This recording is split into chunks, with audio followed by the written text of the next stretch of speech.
This is Tim Bryce with my column titled, Understanding Millennials.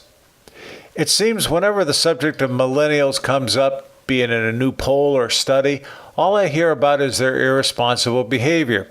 There seems to be so much of it, it is hard to swallow, such as how they vote, unemployment, driving, living at home, and so on. There are obviously many level-headed millennials out there, but evidently an inordinate number of deadbeats as well. Frankly, such discussion makes me worry about the future of our country. As a baby boomer, I have to admit I have trouble understanding them. On the surface, they seem energetic and creative, but I fear there is a dark side. From a business perspective, I have found millennials have an aversion to micromanagement, as do I. They desperately want more freedom to express themselves, which is causing companies to change their style of management. For example, democratic style of decision-making, unlimited vacations, signing bonuses, and other perks. The dark side of millennials in business, though, according to Gallup, is, quote, millennials have the highest rates of unemployment and underemployment, and those who hold full-time jobs often struggle to pay their bills, end quote. As a byproduct, an alarming number of millennials will remain unmarried through age 40, according to a recent Urban Institute report. The report goes on to suggest their marriage rate may drop to 70%, well below that of baby boomers and Generation X. According to a report released last month by the Pew Research Center, 25% of millennials are likely to never marry. This also means many millennials will remain at home with their parents.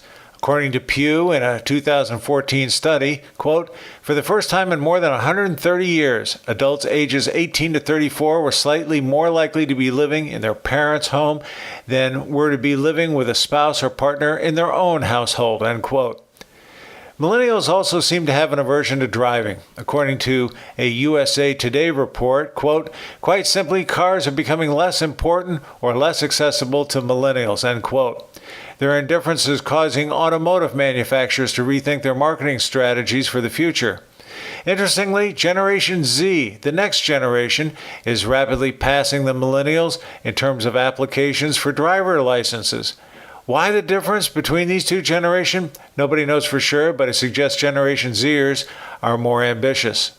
According to the Census Bureau, the millennials recently surpassed the baby boomers in terms of volume, making them the number one age group in America, representing 83.1 million people.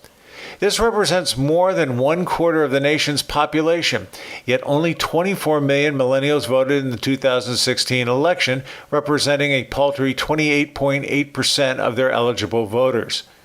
Perhaps the millennials' trait of being apathetic stems from their inclination to avoid responsibility in work and marriage and remain at home instead. It should therefore come as no surprise that those millennials who vote tend to gravitate to entitlements and socialism.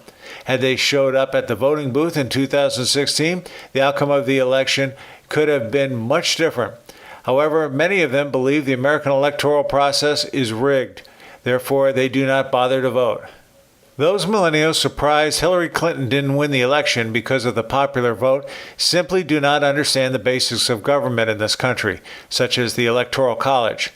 It's interesting. This generation, which is more imbued with technology capable of accessing news and information 24/7, is perhaps the most naive when it comes to current events and our mechanics of government. When you add these reports up, the millennials are depicted as an irresponsible group of people who are terribly naive about the world around them. This is a frightening conclusion and doesn't bode well for our future. As to who is responsible for all this, I think the baby boomers, who are the parents of the millennials, should take a close look at themselves in the mirror. Friends, keep the faith. This is Tim Bryce of Palm Harbor, Florida. Follow me on the internet at timbryce.com.